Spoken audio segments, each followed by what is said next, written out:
Opa, e aí? Como é que estão as coisas? Tudo bem? Eu sou Alexandre Matias e essa é a terceira edição do Bom Saber, programa semanal de entrevistas que eu estou fazendo aqui no YouTube. Se você está assistindo esse vídeo entre os dias 23 e 26 de maio de 2020, significa que você apoia o meu trabalho, né? Faz parte do Clube Trabalho Sujo. Se você não faz, dá um alô no trabalho sujo por e-mail @gmail.com, que eu explico como é que funciona. E se você está vendo isso depois, significa que você viu o vídeo depois do período de exclusividade, que é justamente esse acordo que eu fiz com quem está ajudando com o meu trabalho. O Bom Saber é um dos programas que eu apresento, outros virão que chegam em primeira mão para quem paga pelo meu trabalho. Sempre buscando aí aprofundar algumas questões, né? E hoje eu tenho o maior prazer de chamar meu amigo Ian Black, veterano de internet aí, estava aqui quando tudo ainda era mato, diretor executivo da agência New Vegas e que publicou recentemente um manifesto sobre a falta de maturidade da esquerda brasileira. Mas a gente vai falar mais do que simplesmente falar de política. A gente vai falar justamente da maturidade digital, especificamente, né? Para não entenderem errado, né? E a gente vai falar especificamente disso, mas não só. A gente vai falar bastante sobre como a internet funciona, como a internet nos trouxe até aqui, e também falar do que está acontecendo aí com tudo isso nesse período de quarentena e pandemia que estamos todos atravessando. Então, vou chamar ele aqui para entrar na conversa, vamos ver se está certo. Desculpa aí de novo, essa câmera piscando sem parar. Uma hora eu consigo resolver, já já ele está entrando, tá aí. Tudo certo? Tá me ouvindo? Agora sim, agora eu estou te ouvindo. E aí, Ian, como é que estão as coisas?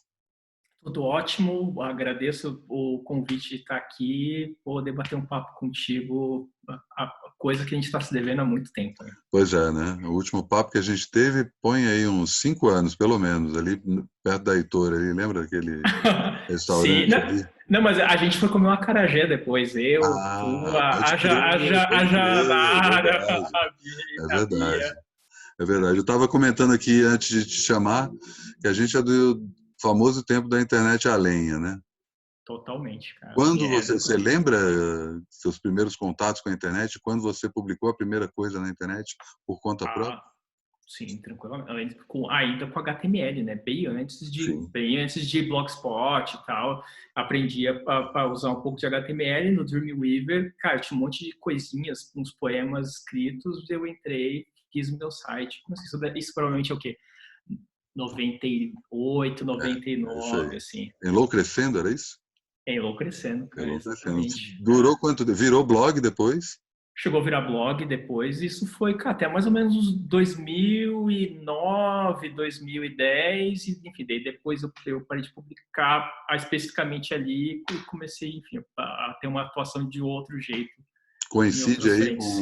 com a fundação da News Vegas, Enlouquecendo sobrepôs com a New Eu, Vegas? eu acho que, na verdade, o meu é um pouco mais, o trabalho de comunicação como um todo começou a sobrepor, né? Eu entrei ali comecei a trabalhar em agência em 2007, em 2008, 2009 foi quando eu parei de publicar em blog. Então, Aham, se você for ver, aí são quase mais de 10 anos escrevendo, aham. né? E outros mais 20 anos, né, na internet. Não, daí você tem vários outros projetos na Sim, internet, assim, sim. tipo, tem Ouviram Duns ali com o Inagaki, ali em 2003, você tem tem uma coisa que acho que pouca gente sabe, acho que o primeiro documentário sobre blogs do Brasil fui eu Olha sou um dos só, que caras que foda, fez. que foda. Qual era? Chama Blogumentário. Aham, A gente fez na primeira Campus Party, aham. era o Casé Piscine entrevistando uma galera, assim, Que cara. massa, que massa. E está no YouTube? Cara, isso nem, assim, eu não faço ideia de onde está, assim, é um negócio que se perdeu totalmente. Ah, será que Eu tenho o que até ver Cazé não aonde, tem? Cazé tem que ver não até tem onde esse? eu acho, cara, acho que não, o Casa não tem. Mas quem tem deve ter a agência na qual eu trabalhava deve ter alguma cópia. Eu tinha algumas, só que nas minhas eternas mudanças Se esse foi, material se foi, né? se foi, cacete. E aí isso faz a gente, inclusive, veterano do Felipe Neto, né? Cara, eu vi o Felipe, você pode falar assim, eu vi o Felipe Neto nascer na internet, assim, eu falo assim, eu sou da época em que eu conheço o Felipe Neto antes dele virar youtuber, né? Que ele era o Capitão Jack Sparrow que tinha o Total, site de legendas. total, total. Puxei o Felipe Neto pela entrevista que ele fez aí deu no Roda Viva essa semana, e eu comentei lá no Trabalho Sujo, como eu estava te falando antes, que a entrevista foi muito repercutida pelo ponto de vista político, acho que bateu aí em alguns calcanhares, né? Toda a questão dele falar de golpe, ou muita gente entender, como um cara jovem consegue falar com muita gente, ou até ameaçar que ele pudesse ser um novo nome para a esquerda, sendo que ele mesmo se define como entre o Amoedo e o Ciro, né? Pô, deixa isso bem claro, não são essas cores as que eu vou vestir. Mas o que eu estava comentando contigo e escrevi sobre isso também lá no Trabalho Sujo, justamente que é um momento em que parece que tudo que a gente vive na internet se materializa nesse universo da TV e da mídia convencional. Como você se refere a essa mídia? Ao que não é internet? É a mídia comercial, o monopólio de mídia? Você tem um nome para Cara, isso? eu chamo isso de mídia clássica. Tudo que é Mídia clássica. velho, o eufemismo para velho é mídia clássico. Uhum. Agências clássicas, mídia Ah, clássica. aham. Acho que é um bom jeito de definir. E a mídia clássica, bem ou mal, acaba criando essa realidade toda certinha, toda penteada, maquiada e que fala polidamente. E na hora que aparece um Felipe Neto falando um monte de obviedade para quem está na internet o tempo todo, parece que é o ovo de Colombo, né? Você põe ali um negócio, nossa, que incrível, como assim? E, tipo, quantos Felipes Netos tem no Brasil, né? Quantas pessoas com Cara, aquela mentalidade ali que falam. E, tipo, ele não falou nada fora do comum. Ele não. sabe, e, tipo, falou muito bem, conseguiu defender diferentes frentes, falou do fato de ter parado de comer carne, falou, enfim, da questão com ele como empresário, como ele volta atrás e um monte de coisa também, uma característica que os clássicos, né, que sempre cobram a autocrítica, também não tem a manha de fazer, né, essa mesma autocrítica. Enfim, eu queria que tu comentasse um pouco para a gente começar isso, tanto a entrevista em si, o que você achou, e toda essa discrepância aí entre essas duas realidades de comunicação, a realidade clássica e a realidade digital que a gente também vive. Legal. Eu acho que assim, quando você olha para essa mídia clássica, primeiro eu fiquei um tempão sem ver TV, né? Eu comecei a ver TV, cara, muito recentemente por conta agora da pandemia. Então eu voltei a ver Jornal Nacional, eu voltei a ver um ou outro programa e ouço muito também. Eu ouço muito podcast de jornalistas, né? E enfim, então dá para entender que não muda muita coisa, né? As próprias redações, as próprias empresas de TV, e você tem aqueles mesmos formatos, aquelas mesmas pessoas, o mesmo jeito de enxergar o mundo, que ele é muito polido. Ou tu vai para um lugar que aqueles malucos tipo da Atena, que é aquela galera mais violenta, ou você tem essa coisa mais certinha, de terno e gravata, mais padrão Globo, Jornal Nacional meio americano. Né? Mas até o da Atena E está de terno e gravata, né? não, exatamente, mas e sempre tende essa caixinha, né? Tudo é muito. Quando você pega a forma como a TV sempre falou da internet, é uma coisa sempre muito limitada, ou muito que não deve ser levada a sério, onde basicamente nada acontece, sendo que é quase o inverso. Eu entendo, obviamente, que TV e a internet elas se retroalimentam, né? Uma Claro. que não vive sem a outra, mas a TV tem, acho que essa coisa, assim, a internet sabe que a TV existe e fala trata da existência dela, só que a recíproca não é verdadeira. Uhum.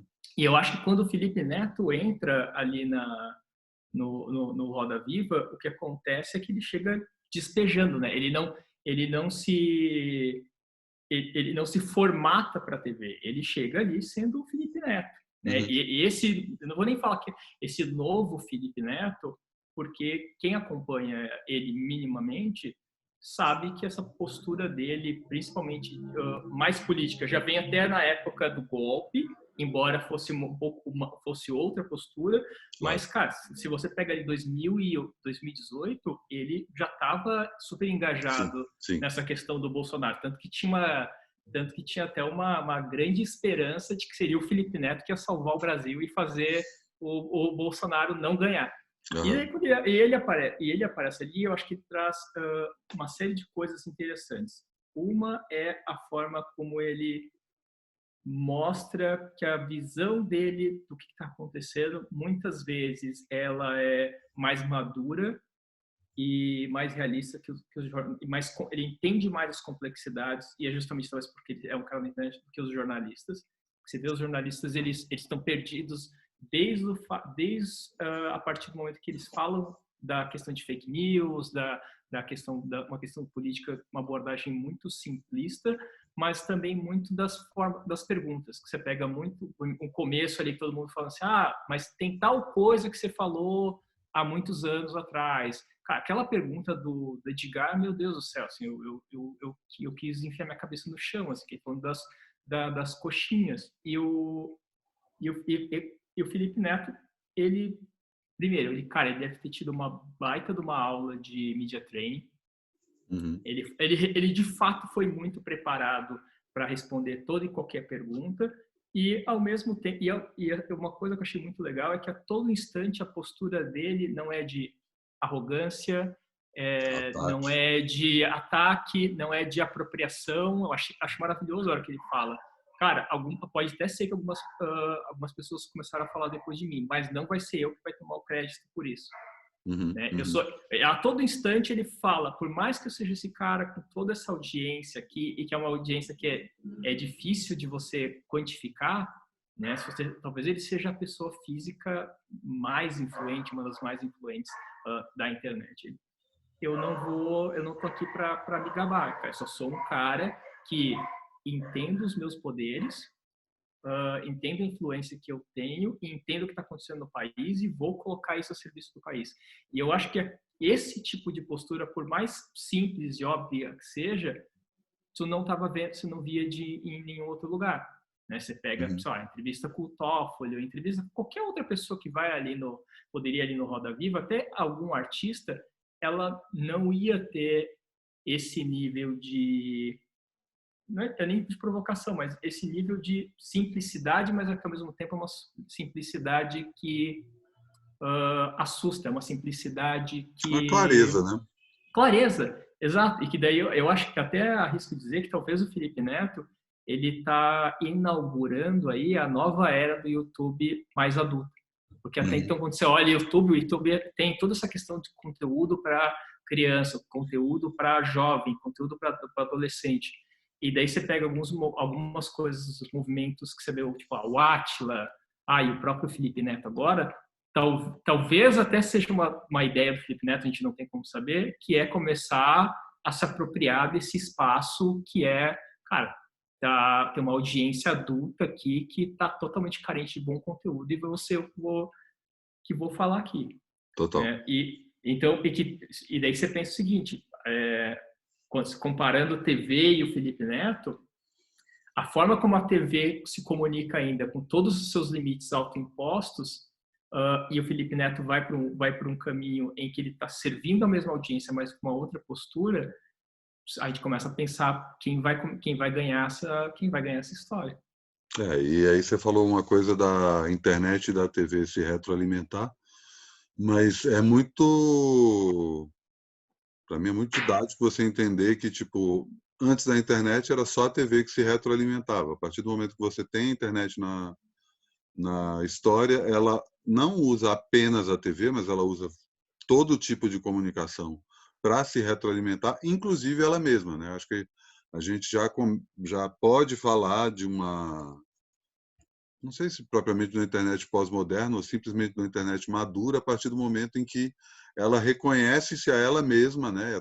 Muito ainda de uma forma de citação, de referência, de o meme de 2008, mas já entende isso como um universo paralelo em comparação ao universo que quem ainda olha para a TV, para os jornais, para as revistas, para o cinema, para o mercado fonográfico, não tem essa visão. Né? Não, não tem. Eu acho que é uma comunicação que ela é muito rápida. Eu sempre fico na dúvida, exatamente assim, qual que é o alcance, realmente esse alcance do meme, né? Assim, tá, Uhum. é uma coisa que tá, eu sei ler, tu é um cara que sabe ler, tem outras pessoas que sabem ler, mas o quanto tem mais pessoas, o quanto só isso é um grande clubinho. A gente sabe, obviamente, que você tem uma influência, mas a minha preocupação é sempre o quanto essa influência que a internet tem, a partir dela começa a dialogar com ela mesmo, consegue provocar mudanças mais comportamentais, assim como a gente sabe que a TV consegue.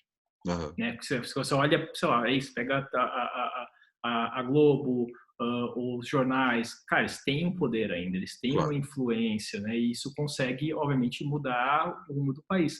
E a internet, dentro dela, talvez ainda falta ela se provar.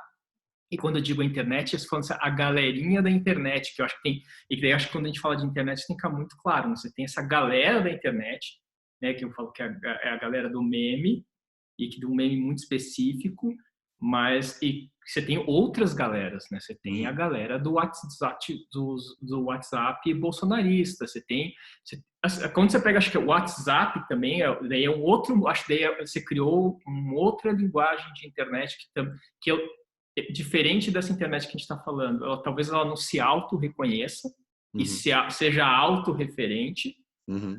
mas que ela talvez tenha um poder até mais influente que essa própria que a gente tem, porque essa aqui ela está muito calcada no entretenimento e talvez muito menos no engajamento político.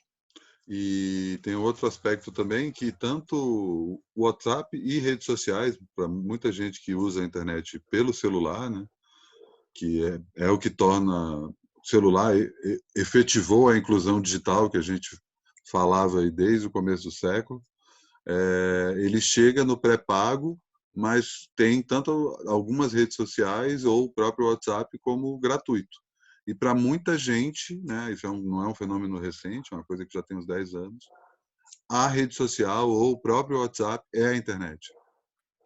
Total, e até porque acho que esses dias eu vi um meme que era maravilhoso, que era só uns 4 dedinhos para fora do mar, e daí quando você via para baixo era um monstro gigante. E os dedinhos era memes que eu compartilho publicamente, e o fundo era memes que eu guardo para compartilhar com meus amigos. E, Uhum. a, e, a, e o WhatsApp é exatamente isso, né? Ele virou o espaço seguro para qualquer coisa.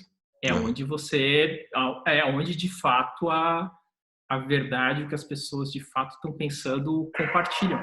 E Uhum. não, que é diferente por mais que é isso, onde a gente está ali, a gente faz todo tipo de comentário, obviamente todo mundo tem os seus filtros, ninguém Aham. cruza alguns limites. O que a gente vê ali no WhatsApp é algo talvez muito mais massificado do que sempre aconteceu, sei lá, num Forchan ou num Vale Tudo do UOL, aonde Aham. rola algumas coisas mais pesadas, né, e aonde as pessoas falam mais sem filtro. E que daí Aham. aí eu acho que você consegue crescer um tipo de influência onde você mexe intimamente com as necessidades e os brios das pessoas e aonde elas conseguem talvez se organizar ou pelo menos serem organizadas politicamente de Aham. uma forma que aqui não rola. Mas ainda ficando aí nessa comparação que você estava fazendo entre a força dos memes da internet e a força da mídia clássica. Uhum. É, E aí também começando a puxar a questão do texto que você escreveu sobre maturidade digital para a esquerda brasileira. Né? A gente cai muito nessa coisa de que não cita o nome do fulano, porque daqui a 2 anos ele vai estar se transformando em vereador. A esquerda cai nas armadilhas que a direita coloca, então faz a provocação de manhã, porque sabe que à tarde todo mundo vai falar uma coisa, e aí à noite vai falar assim, não, não era bem assim, olha que povo exagerado. Mas, por outro lado, a própria mídia clássica reverbera isso também. Eu tenho minhas dúvidas sobre quem é o verdadeiro megafone da direita. São as redes sociais, através da atitude reativa da esquerda, ou é a mídia no famoso dar palco para maluco ou jornalismo declaratório? Eu acho que é um pouco de ambos. Eu acho que assim, é quase que todo mundo se alimenta disso. Sabe? A própria mídia que dá palco pro maluco, a própria esquerda na forma como ela reage a isso, e eu acho que a esquerda está organizada de uma forma... enquanto eu estava falando ali do WhatsApp, tá me ocorrendo muito que a esquerda tem um fenômeno que é uma briga constante pelo protagonismo, né? Você dá uma impressão de que todas as discussões da esquerda elas estão sobre quem vai lacrar mais, quem vai dar o melhor tweet, quem vai fazer a melhor análise, Uhum. quem vai ficar cobrando postura um do outro, e fica essa grande briga. E na direita eu acho que você tem uma coisa que não eu acho que é tudo uma coisa organizada, tá? Mas que ali começa a acontecer uma coisa que ela vai crescendo numa linha que é menos perceptível e vai tomando uma dimensão e força muito grande, Uhum. que você acha que tem a coisa, tá, vamos pegar ali, sabe, PT, o PT, a ascensão do PT e, consequentemente, das pautas identitárias, né, feminismo, pauta negra, e todo LGBTQ e todas essas coisas ganhando cada vez mais força. E quando todas essas forças crescem, elas crescem com uma postura muito mais reativa e muito mais, vou usar um termo aqui, autoritária. Eles começam a criar, né? Assim, sei lá, se tu é um cara preto, se namora com uma mina branca, tu é um palmiteiro e tá errado. Tu é um cara, se você fala isso sobre mulher, tu é um cara macho escroto, esquerdo macho. A imposição dessas pautas, você começa a deixar um monte de gente, obviamente se desperta muitas pessoas, mas mesmo as pessoas que vão estar despertas, elas estão despertas com uma posição um pouco mais belicosa, e que você vai deixando um monte de gente alienada, né? Pessoas que, cara, é o próprio Felipe Neto, fala, cara, eu não entendi, eu vim de um lugar muito específico em que as minhas referências não me faziam entender essas pautas. E a forma como essas pautas se posicionavam, elas não acolhem, né? Elas simplesmente tentam destruir. Uhum.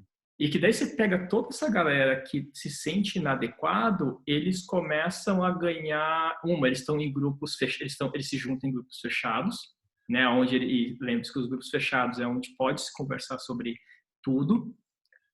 E eles começam a ver uma ascensão de algumas vozes da direita que começam a criar um conteúdo mais sofisticado, dando contornos quase intelectuais e científicos para algumas das crenças que estavam ali enraizadas.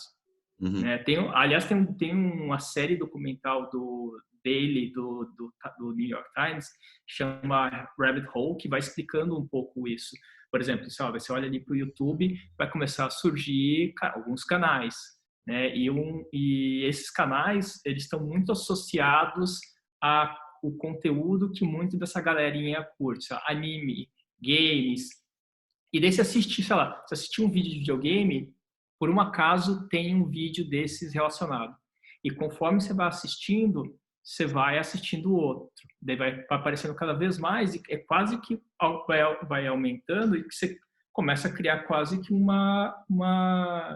conhecimento que está calcado nessa direita, que está calcado no combate ao politicamente correto, nas afirmações da tua própria existência. E que se você for pensar do ponto de vista de transdisciplinaridade, não está necessariamente errado, é mais um ponto de vista.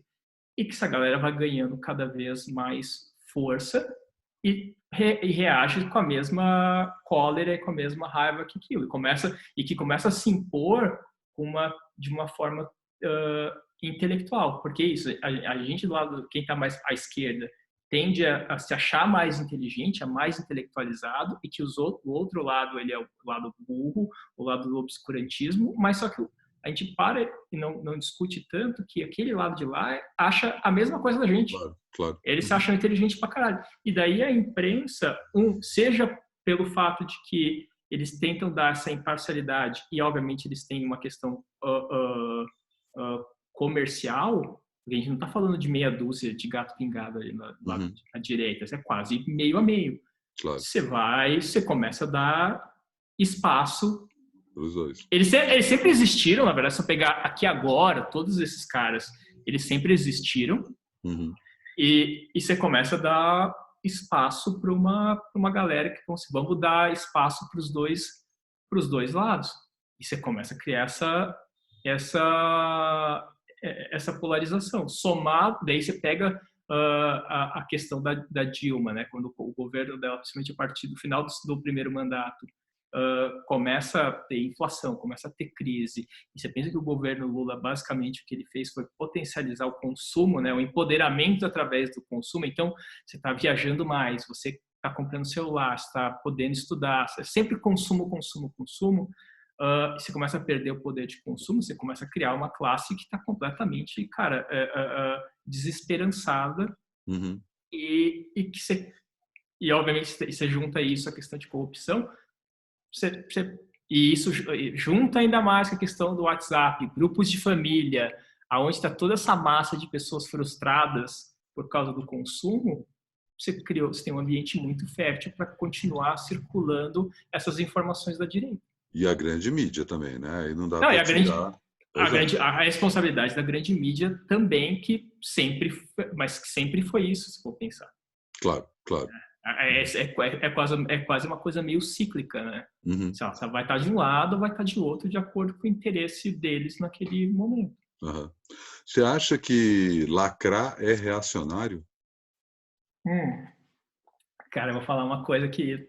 Tá, acho que é legal a primeira coisa pontuar, né? Assim, tudo que eu ofereço aqui é um ponto de vista, né? Claro, Que não é uma verdade, é uma camada tudo de que se entendimento fala de na vida, realidade. né?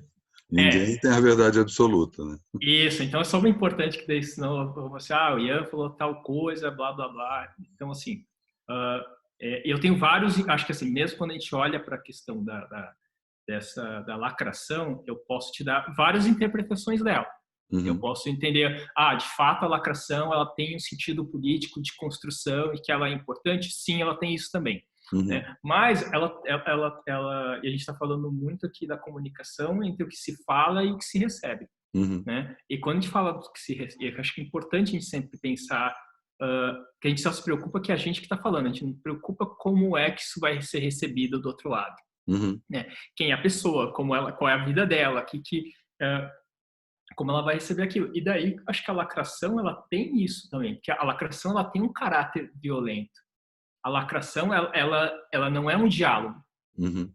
A lacração é um o fim do diálogo, cala-boca. né? É um filme de diálogo, ele é um cala-boca, ele é uma coisa Exato. que é imposto. E que ele é imposto de um lugar que ele é autoritário, ele é arrogante, que é do tipo assim, não, o que eu estou dizendo aqui é verdade, o que você acredita não é verdade. E é o que eu costumo dizer, o pensamento à esquerda e o pensamento mais progressista, cara, ele só é um ponto de vista. Ele só é um conjunto de ideias pela qual eu acredito que é o caminho, mas que não necessariamente é a verdade. Uhum. E que daí acontece muito isso, o próprio feminismo, o próprio movimento negro, com o qual eu discuto com certa frequência. Você chega com um monte de imposição e eu falo assim, cara, eu estou saindo de um lugar aonde eu já não quero ser definido, não quero ser racializado, só que ao mesmo tempo a gente, mesmo pelo lado progressista, a gente insiste numa racialização. E, tipo, você tem que pensar desse jeito. Se você não pensar desse jeito, está errado. E que daí você vê e acho que você vê acho que a reação mais maluca dessa de todas é o Kanye West, né? Quando você vai que ele usa o MAGA hat, a pessoa, não, o cara tá apoiando o Trump. Não, na real é só um statement dele que ele é um free thinker. Eu sou um pensador livre, vocês não vão me dizer que eu, por ser preto, eu tenho que votar nos democratas. Só para dizer que não, eu vou apoiar o Trump. Uhum. E até, quem sabe, se lançar candidato, né? E se lançar candidato. E eu acho que, para mim, ele dá um grande exemplo do como a esquerda se organiza de uma maneira que também tem caráter autoritário. Uhum. Já que você foi para esse lado, eu queria que tu falasse um pouco mais, então, sobre por que você não acha que a esquerda brasileira está madura digitalmente, ou melhor, o que você define como maturidade digital e o que falta para a esquerda brasileira chegar aí. Ah, legal. Acho que assim, por maturidade digital é entender de fato todas as camadas de entendimento sobre como a internet funciona. Né? Acho que acho que tem esse primeiro layer que ele é o mais aparente, que é isso, eu e você conversando aqui. Tá, mas cara, o que é possível, o que torna possível você e eu conversar? Quais são os protocolos? Quais são as tecnologias envolvidas? Aqui eu tô falando de uma coisa mais simples, mas quando você olha para o Google, você vai pensar, cara, o que é que define o PageRank? Quando eu escrevo uma pesquisa, por que vem aquele resultado para mim? Porque para mim, quando eu pesquiso algo, para você vai ser diferente do que vai vir para você. E uma série de coisas que são coisas que a internet, que é público, tá? Isso não é nenhum segredo. Se você pegar e ler as bibliotecas de cada site, eles vão explicando por que e como isso acontece, tá? Uhum. Só que enquanto a esquerda, e daí eu tenho algumas teses, tá? Sempre foi por esse caminho de privilegiar a galera mais de humanas, né, os acadêmicos, os pensadores, eles são pessoas que naturalmente enxergam a internet nessa camada mais superficial. E daí você tende a pensar a internet e atuar na internet nessa coisa mais superficial, que é, vamos emplacar um trend topic, eu vou fazer tentar subir uma hashtag aqui, eu vou fazer esse barulho no Twitter. E por outro lado, quando você olha à direita, você pega um monte de gente, um monte de engenheiro, um monte de gente de tecnologia, um monte de gente que de fato tem um entendimento muito mais completo, profundo e sofisticado de como a web funciona. Quais são as regras do tipo, se eu quero que tal conteúdo viralize, tem uma técnica para se fazer isso. Você tem uma estrutura para se fazer isso, tem uma estratégia para fazer isso. E daí o que acontece é que a direita soube criar esse ecossistema de uma maneira em várias camadas, que seja desde o conteúdo em si, mas como o conteúdo ele é construído, como ele é distribuído, tem uma coisa que tem um cara que é muito bom lá no Twitter que chama, acho que é o Orlando, que é o anarco fino, ele detalha isso de uma forma muito legal, mas é isso, fala assim, a direita entende, por exemplo, que se não importa, o Twitter ele não entende o que está se falando de bom ou de ruim sobre um assunto. Ele entende que está se falando sobre um assunto. Então, a direita provoca esse tipo de assunto para que comece a todo mundo a falar dele, e daí quando as pessoas vão procurar, a partir do momento que isso começa a ser indexado, o conteúdo da direita que vai estar mais proeminente. As suas chances de você encontrar o conteúdo da direita, ele é mais correto. E que daí tem um porque erro... a direita já indexou. Já indexou totalmente. E que daí a direita já entendeu uma coisa que a esquerda tá demorando ainda, que de novo, a gente não está do lado da luz, da força, né? E que a gente continua acreditando nisso. Então, você tende a subestimar o poder de convencimento da esquerda. Perdão, da direita. Né? Então, você, não, a pessoa vai ler essas coisas, esses absurdos aqui, tá tudo errado, esses fake news, mas que garante que aquela pessoa vai ler aquilo e vai achar que é fake news, sabe? E que mesmo quando a gente olha para a esquerda, é isso. Para mim, tem gente discutindo Marx e falar em revolução armada, para mim, cara, não tá distante dos caras falarem de terraplanismo ou da gente começar a discutir como a gente faria um Rise of Skywalker melhor que o J.J. Abrams, sabe? É tudo dentro de uma coisa muito etérea e que a esquerda ainda, cara, não se ligou. Ela continua insistindo numa autorreferência, numa autodeterminação, e que isso se reflete também numa estratégia completamente básica, né? Que é, vamos produzir conteúdo. E ainda você tem uma coisa que é a esquerda trabalha sempre na reação. Né? Você não vê a esquerda fazendo proposição atualmente. Você vai no Twitter, eu estava vendo um podcast que estava em entrevista com o Cris Dias, e ele trouxe uma frase que eu não sabia que era do Merigo, que ele fala: o Twitter é a cidade alerta da esquerda. E faz muito sentido, que é isso. Claro. Cara, você entra no Twitter, é um pânico generalizado por tudo que o Bolsonaro fala. E assim, as pessoas até agora não entenderam que muito do que o Bolsonaro fala é só para distrair. Né? É a técnica lá do fire hose. Vou jogar um monte de coisa aqui, vocês vão pegar e vão falar disso, e do outro lado eu vou tirar a atenção do que eu quero que vocês tirem, ou eu vou começar a fazer outra coisa. E assim, todo mundo já sabe disso.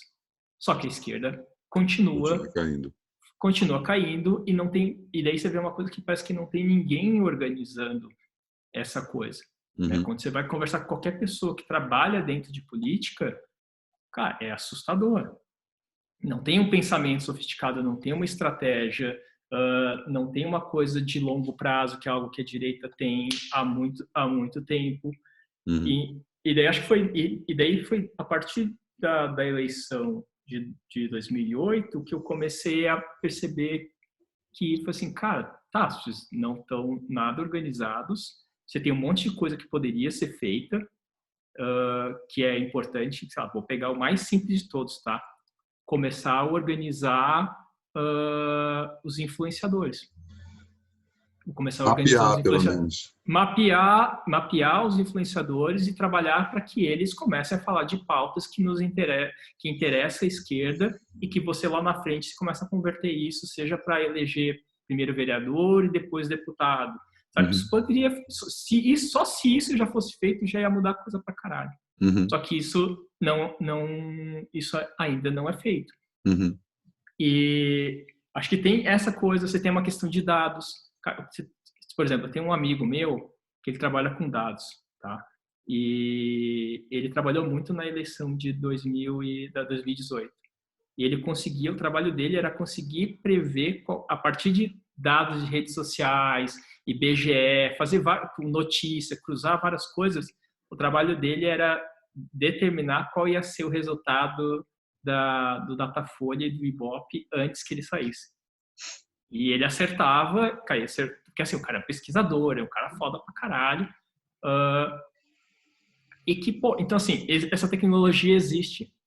Isso está disponível. Então assim, eu consigo saber, cara, quais são, só pegar a eleição passada, eu consigo saber a cada município quem votou no quê. E eu consigo saber cada pessoa que votou, qual a religião, qual a renda, qual uma série de coisas que eu olho para aquilo e falo assim, cara, ok, eu consigo determinar uma estratégia para fazer uma conversão. Muito do que a gente vê, sei lá, nos Estados Unidos, que tem os swing states e tudo mais, eles vão trabalhar e vão determinando, pô, eu vou trabalhar esse estado, porque esse estado tem uma possibilidade de converter. Só que, cara, a esquerda não faz absolutamente nada disso. Basicamente, assim, a esquerda se comunica na internet da mesma maneira que se comunicava, que era possível se comunicar há 10 anos, 15 anos atrás. Ninguém na esquerda você consegue pensar assim, não, esse cara está fazendo um trabalho legal, não necessariamente político.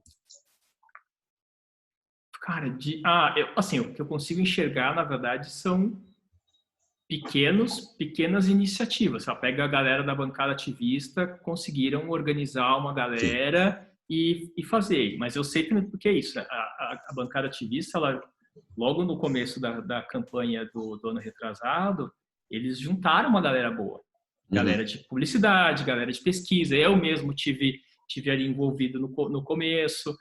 E é uma galera que se juntou e começou a organizar alguns elementos da campanha, e ali era muito para tentar dialogar com o maior número de pessoas possíveis. E conseguiram fazer, fizeram uma votação recorde. Tem um menino muito bom, cara, que é o Samuel Emílio, que é um menino negro, ele está muito ligado ali à galera da Tabata Amaral, né? E que agora ele vai se candidatar a vereador aqui em São Paulo. Uhum. E que é isso, é um cara também que está cercado de gente muito boa, que não necessariamente da política, mas é uma galera que sabe pensar em comunicação, em eleição. Então ele está juntando um monte dessa galera muito boa, eu apoio ele também, para sabe determinar para chegar lá na Câmara. Uhum. Então tem algumas coisas e o problema que acontece daí você tem um problema maior, que é por mais que você tenha pessoas que estão super dispostas a fazer algo, quando você chega no núcleo dos partidos, você tem, cara, daí você tem muita burocracia, né? Uhum. Você chega ali no PT, você tem isso, uma galera de sindicato, uma galera que vai meio que blindando, todo mundo tem algum interesse ali, e você não vai deixando as coisas acontecerem. Também acho que também tem uma questão da própria estrutura, como ela é difícil de mexer para fazer com que algo aconteça. Uhum. Então, a não ser que você comece a ter movimentos civis para além dos partidos, é que eu acho que você começa a ter uma mudança. Porque dentro Isso. dos partidos... É que os partidos são muito engessados do ponto de vista tecnológico mesmo. É isso, a galera Uhum. do sindicato, você pega mesmo... Até tem uma amiga minha que estudava na FFLeste, lá da filosofia, é isso, cara. Para mim, uma vez ela me deu a melhor explicação. Aqui a gente fica discutindo filosofia e o resultado disso é a gente sair na rua com os cartazes merda. Total, total. E não, eu acho que tem também uma outra questão da esquerda clássica, se assim falar dessa forma, Legal. é, que tem uma questão etária também, né? Que ainda vê as pessoas que estão puxando questões que são importantes para o século XXI, do mesmo jeito que eu estava citando aí a mídia clássica, se referindo às pessoas mais novas. Então, essa história de questões de identidade, tudo bem, vamos lá fazer isso, porque as pessoas querem saber disso, mas não, mais importante tal coisa, né? Acaba deixando num cercadinho questões que são muito mais importantes para a maioria das pessoas e que as pessoas sequer têm essa noção que pode ser importante ou não, porque a esquerda não consegue falar especificamente Total. sobre isso.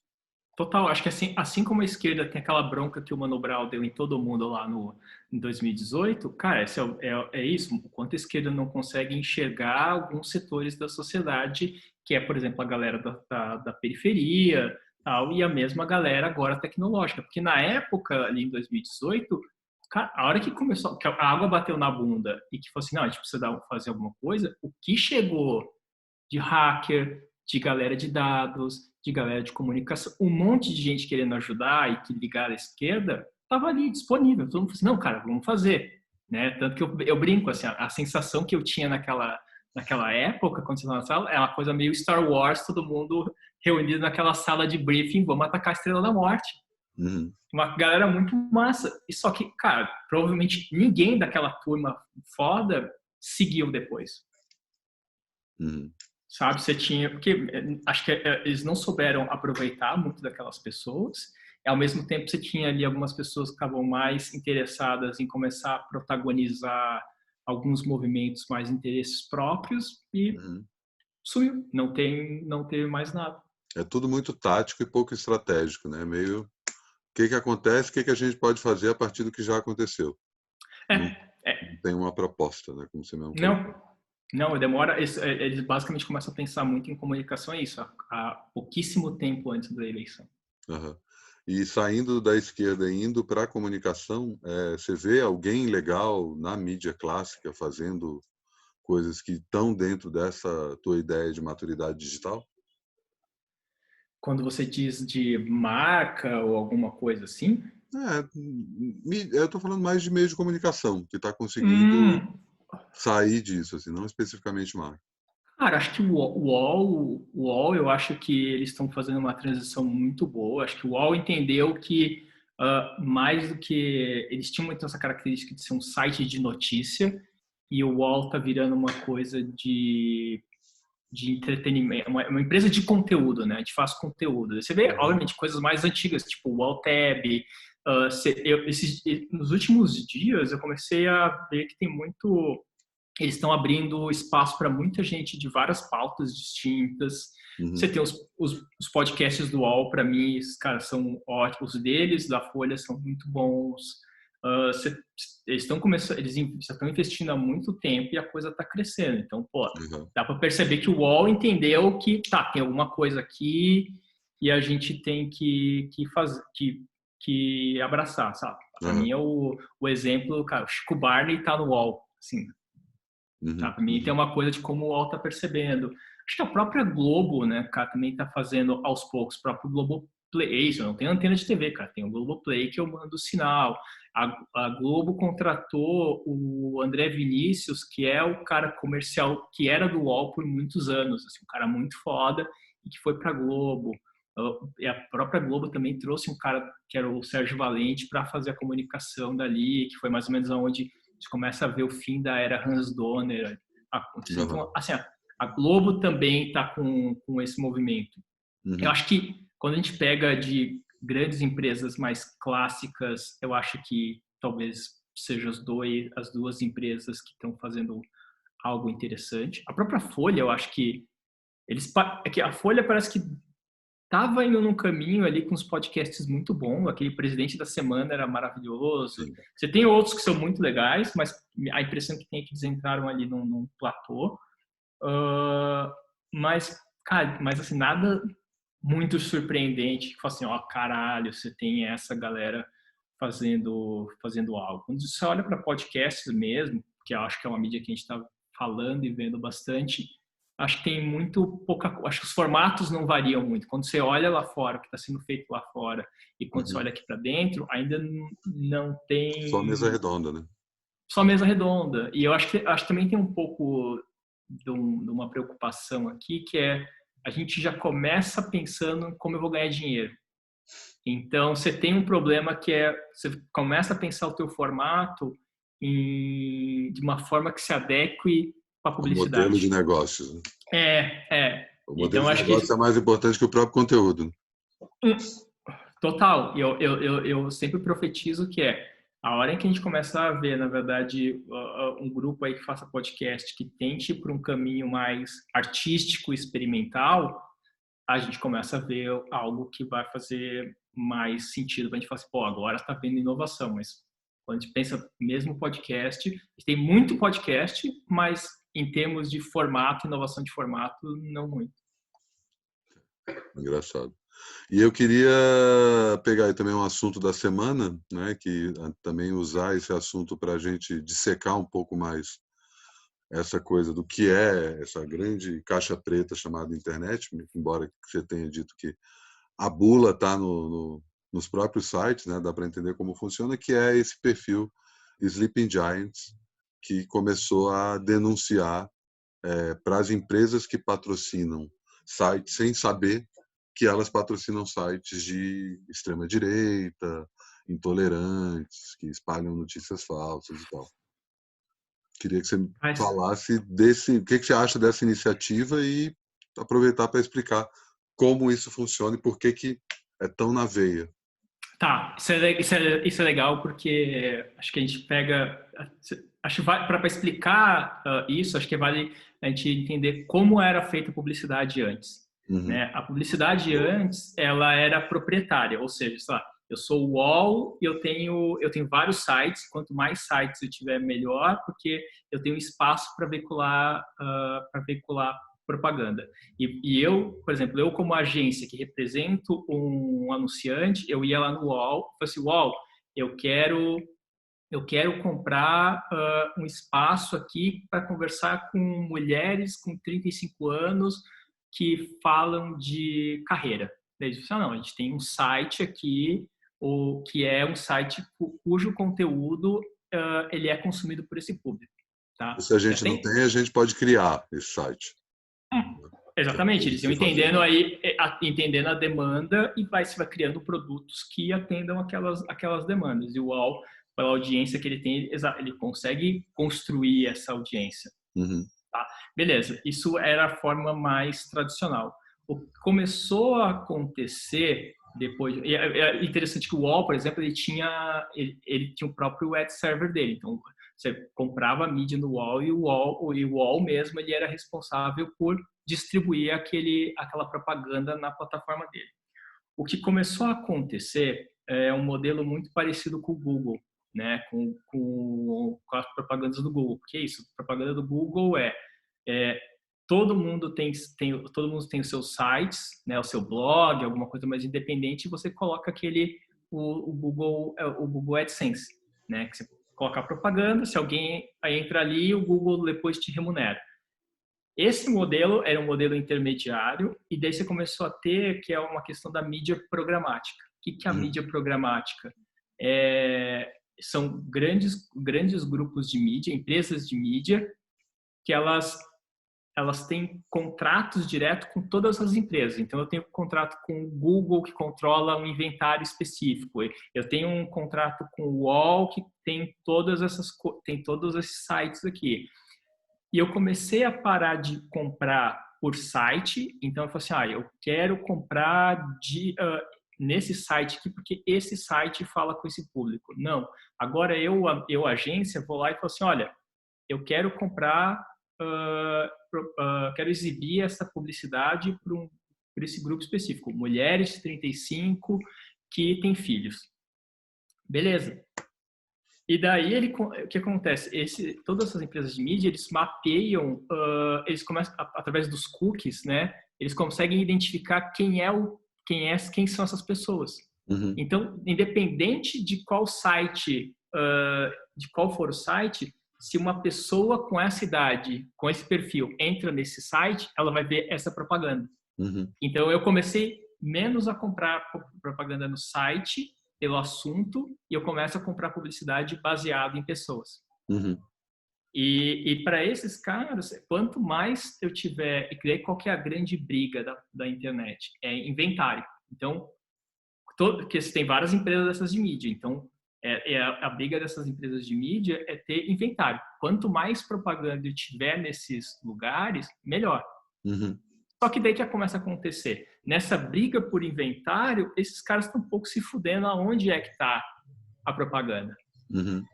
Né? E, obviamente, a agência que quer números e o cliente que quer números para mostrar para os chefes deles, também nunca pararam para se importar aonde é que está sendo veiculado, desde que esteja sendo veiculado para as pessoas, para o público que eu quero. Claro. O que está começando, na verdade, assim, já daí quando a gente olha para a internet, ela provocou um fenômeno que é muito interessante. Eu tenho um livro que eu quero mostrar ali que chama Clue Train Manifesto.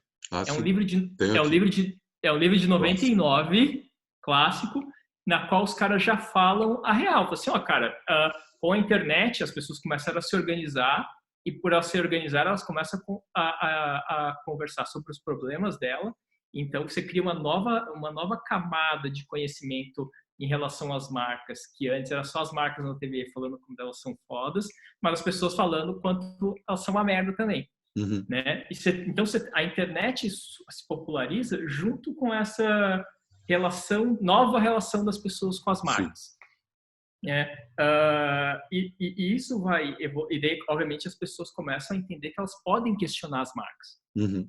Né? Que primeiro é aquelas organizações, né? Acho que aqui no Brasil ficou até conhecido aquele grupo que se juntou para poder cobrar a telefônica da velocidade da internet.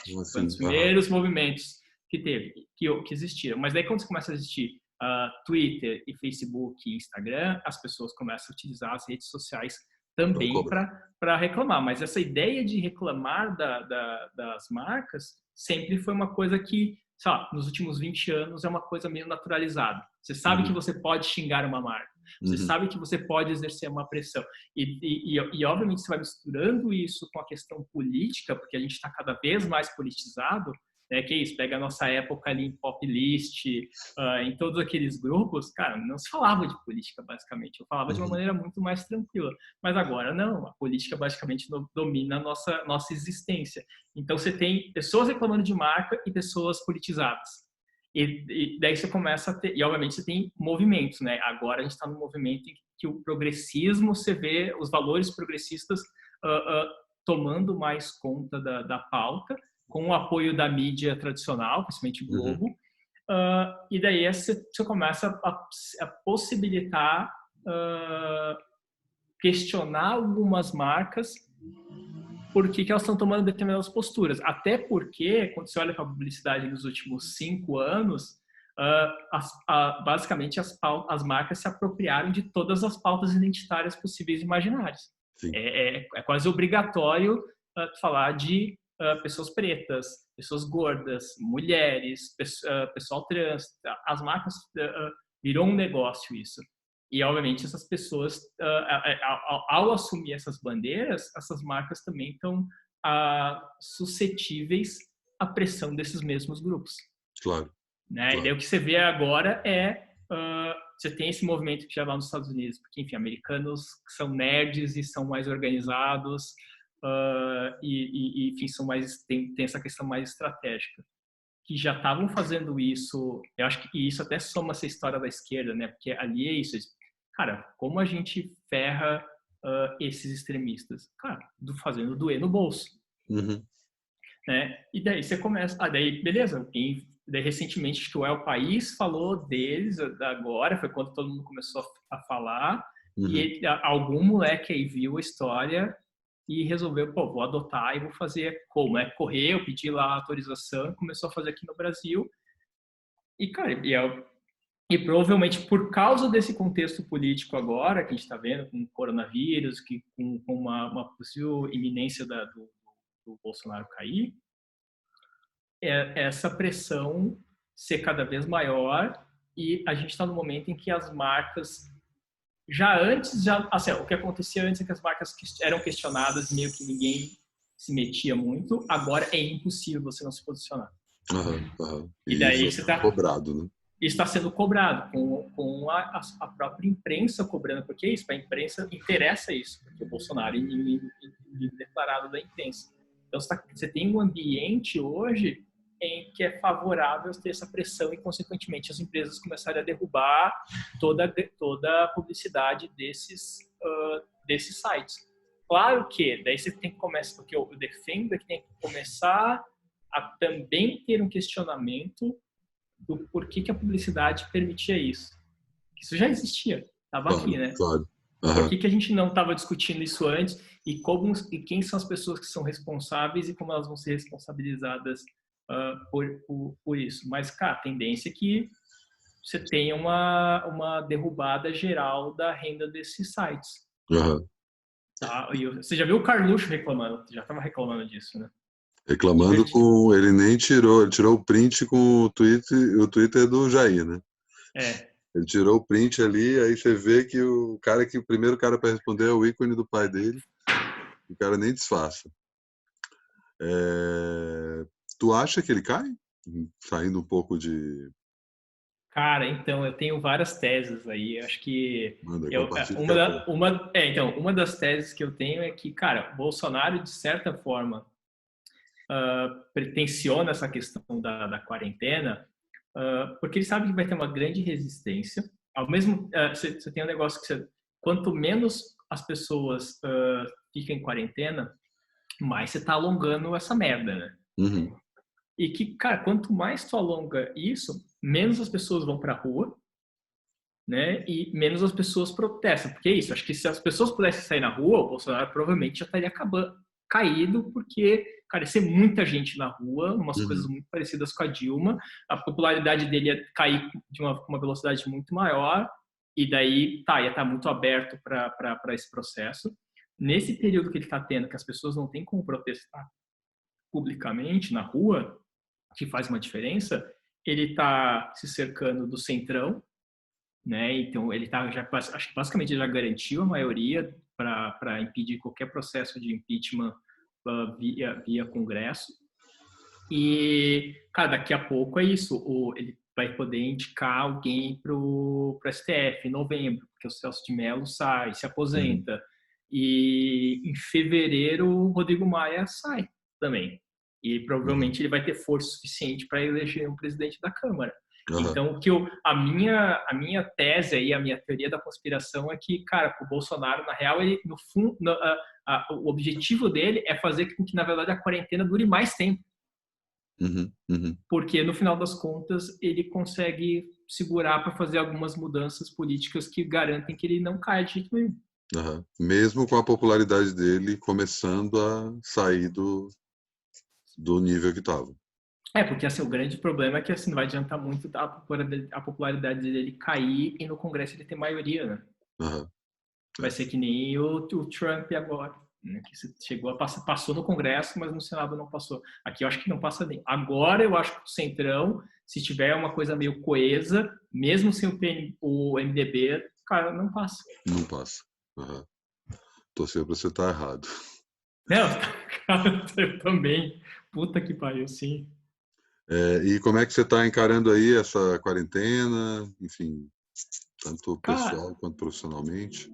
tá, profissionalmente é muito tranquilo, porque é isso, a empresa tá indo bem, acho que por ela desde sempre ser uma empresa que ela tem um custo de operação baixo e por ser uma empresa que é digital, os nossos clientes todos mantiveram nossos contratos.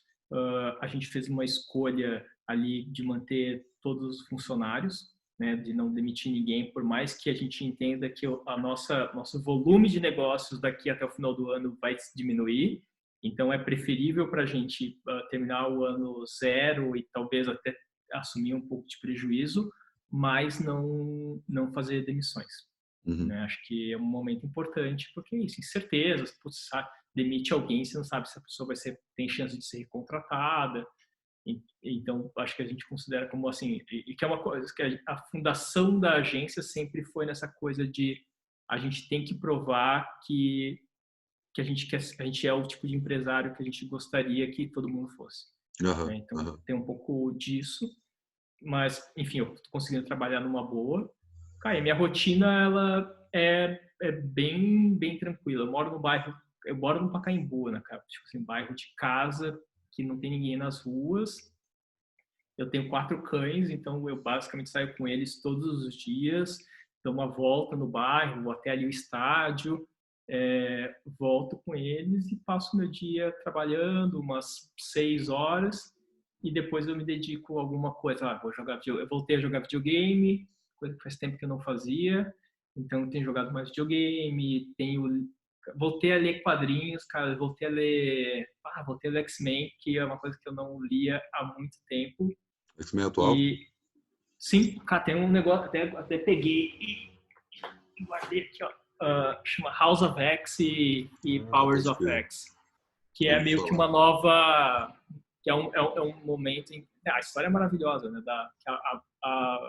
Eles fazem um retcon que a Moira McTarget ela tem um poder que é incrível, que é o poder de ressurreição. Tá, que foda. Então ela morre e basicamente ela volta lembrando tudo que aconteceu com ela na vida anterior Sim.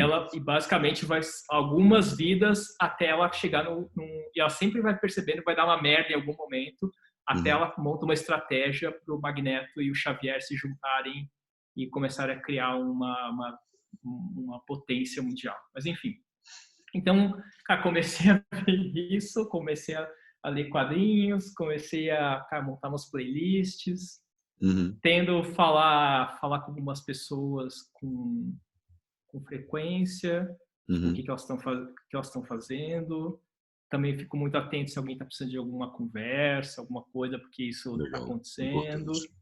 né? Cara, mas tá, assim, no geral tá ok, assim, Eu também não tenho, eu também não, eu já naturalmente tento não ficar na noia, cara, não fico vendo um monte de notícia, eu apaguei definitivamente a minha conta no Twitter há quase um mês e, cara, a minha vida ficou muito mais tranquila, Uhum. então, cara, a quarentena tenho lidado bem com ela. E já que você tem a conspiração aí do Bolsonaro, em relação ao pós-pandemia, você está mais no grupo dos apocalípticos ou dos integrados? Nada vai se mudar, vai ficar mais sociedade de controle, capitalismo mais acirrado, mais divisão entre rico e pobre, ou tudo vai mudar, a gente vai repensar tudo, a vida, o século XXI finalmente vai começar? Para que lado que Cara, você olha? não, eu acho que então, acho que é o negócio que eu sempre proponho. As duas coisas.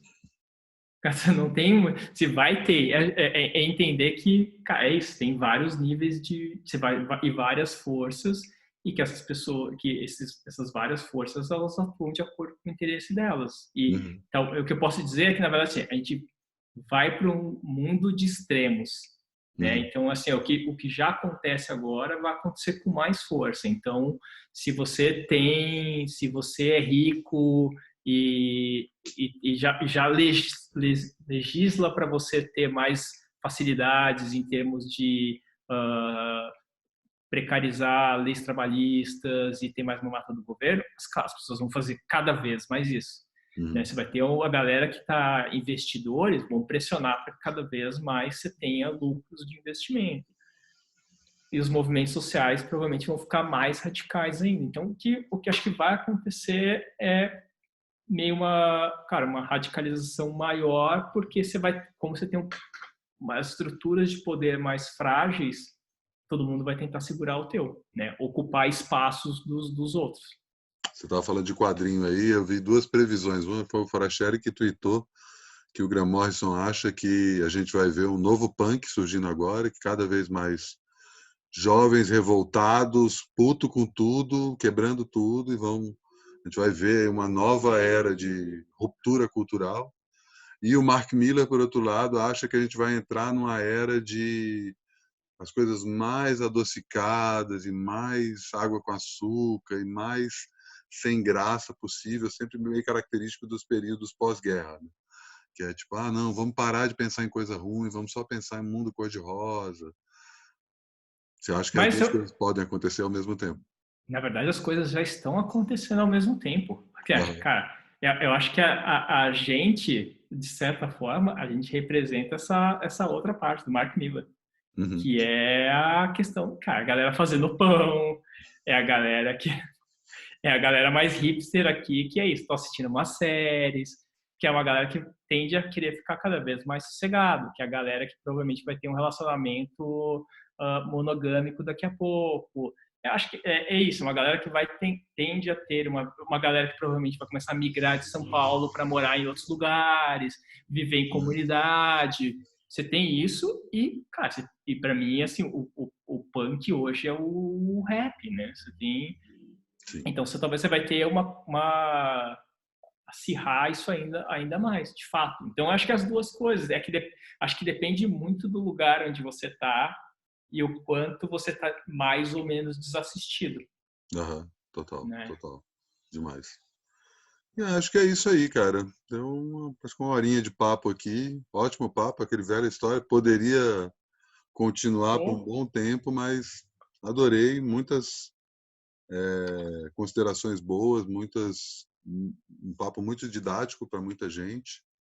E vamos repetir aí, independente de programa de entrevista, né? Aproveitar aí que tá todo mundo em casa, a gente marca aí um Zoom aí para falar das coisas que não podem ficarem registradas. não, eu assim, ó, cara, esse eu vou fazer, então, assim, para finalizar, vou fazer uma Boa, previsão manda. que tem a ver com isso, que é, cara, você ter quase uns speakeasy da pandemia. Assim, da galera, porque assim, você tem o que está começando a surgir já tem lugares que você pode fazer exame sem necessariamente você ter uma pedido médico, Aham. né? Então, cara, vai assim, o Já tem exame drive-thru, né? Exame drive-thru. é, então o exame do corona é quase o exame, cara, de sangue que as pessoas usam para se combinar de transar sem camisinha, Aham. sabe?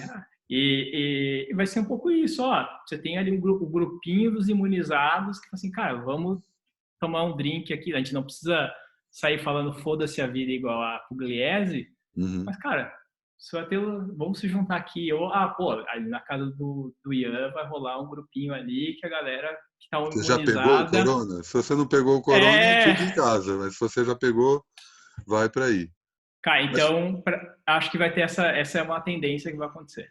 isso se a gente está falando só do corona, né? Porque eu sou mais cético em relação a isso, porque eu acho que o corona é só a primeira pandemia. Outras virão. Outras Fora a virão. questão climática, né? Que é uma conta que quando vir não vai ser tão sutil quanto o corona, não.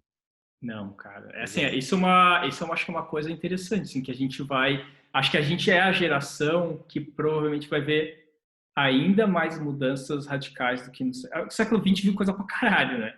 Mas quando pensa no que a gente pega aqui, pega arte tecnológica, e eu acho que a gente vai pegar, a gente ainda vai ver vivos as primeiras grandes consequências do aquecimento global. Eu não tenho dúvida, eu não tenho dúvida. Eu achei que tu fosse falar de outra coisa, tipo manipulação genética, teletransporte. Eu também não duvido nada que a gente veja, pelo menos os primeiros rascunhos disso. Mas eu tenho fé, sabe? Realmente, eu não gosto de ter essa fé, mas adeus às praias que conhecemos, cara. Eu acho que daqui a 20, 30 anos, cidades litorâneas que amamos hoje, esquece, vão ser cidades submersas. Total, eu também... Eu não acho que é uma coisa assim, gente velhinho vendo isso, não. Acho que é isso, daqui a 20 anos. Eu, pelo menos, me considero velhinho com 60. Né? Não, e que daí você está falando só dessa questão muito ambiental, né? Quando eu pego o exemplo, sei lá, cara, tu começar a ver gente, aumento de suicídio, populações sendo dizimadas, assim, um número crescente de animais sendo extintos por causa de calor e tudo mais. Sim. E aí insetos, né? Insetos que equilibram todo o ecossistema. Morreu aquele inseto e aí invasão de ave. Isso já está rolando, né? Então, assim, o que é ideal é assim, a gente convivendo com esse tipo de notícia com uma certa frequência. Uhum. E pensa no emocional. Assim, se agora, que de certa forma, tá, a gente vê isso, nosso grupo, que de novo, tá dentro de casa, tem todas umas coisas, estão sofrendo, cara, tu imagina esse tipo de coisa aí. E aí tem um outro sofrimento que eu também penso aí nessa coisa do isolamento, que é, eu já tenho percebido isso, a própria Roberta, que teve no programa anterior ao seu, comentou isso, e muito amigo meu fala isso, que está desenvolvendo uma espécie de sociofobia. Medo de encontrar gente, sabe? E é isso, a gente está 2 meses só na quarentena.